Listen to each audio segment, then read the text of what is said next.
മുട്ടുമ്പോൾ കക്കൂസ് തുറന്നു കൊടുക്കുന്നതും ചാനലിന് മുൻപിൽ ചായ കൊടുക്കുന്നതുമല്ല മതസൗഹാർദ്ദം. വിവാദ പരാമർശവുമായി ശശികലയ്ക്കെതിരെ സോഷ്യൽ മീഡിയയിൽ പ്രതിഷേധം ശക്തം.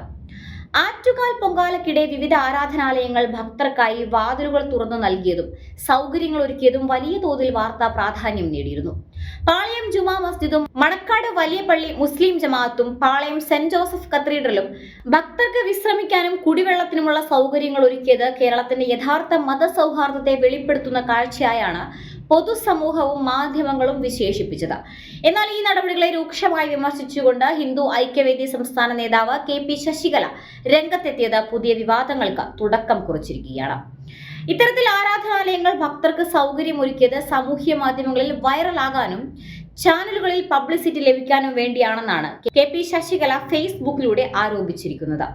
മുട്ടുമ്പോൾ കക്കൂസ് കൊടുത്തതും ചാനലിന് മുൻപിൽ ചായ കൊടുത്തതുമല്ല മതേതരത്വമെന്നും നോമ്പുതുറയും നബിദിനത്തിലെ മാലയിടലുമെല്ലാം ഇത്തരത്തിൽ വൈറൽ പനി ബാധിച്ചവർ ചെയ്യുന്ന നാടകങ്ങളാണെന്നുമാണ് ശശികലയുടെ പരിഹാസം. യഥാർത്ഥ മതസൗഹാർദ്ദം ഇതല്ലെന്നും താൻ ജീവിച്ച പരിസരങ്ങളിൽ മതം നോക്കാതെ പരസ്പരം സ്നേഹവും സഹകരണവും പങ്കുവച്ചിട്ടുണ്ടെന്നുമാണ് അവർ തന്റെ കുറിപ്പിൽ അവകാശപ്പെടുന്നത്. മുസ്ലിം ഭൂരിപക്ഷമുള്ള പ്രദേശത്ത് വളർന്ന താൻ അവിടെയുള്ളവരുമായി നല്ല സൗഹൃദത്തിലാണ് കഴിഞ്ഞതെന്നും അവർ പറയുന്നു.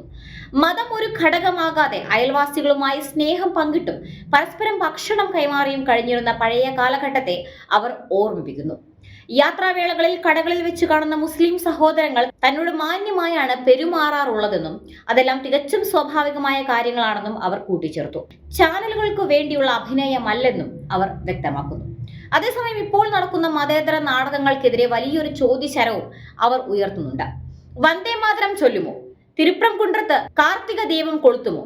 മുനമ്പം വഖഫ് ഭൂമിയാണോ? അയോധ്യ രാമക്ഷേത്രം അംഗീകരിക്കുമോ? തുടങ്ങി 10ഓളം ചോദ്യങ്ങൾ ഉന്നയിച്ചുകൊണ്ട് ഈ വേഷം കെട്ടുകാരുടെ മുഖം മൂടി അഴിഞ്ഞു വീഴുമെന്ന് ശശികല പരിഹസിക്കുന്നു.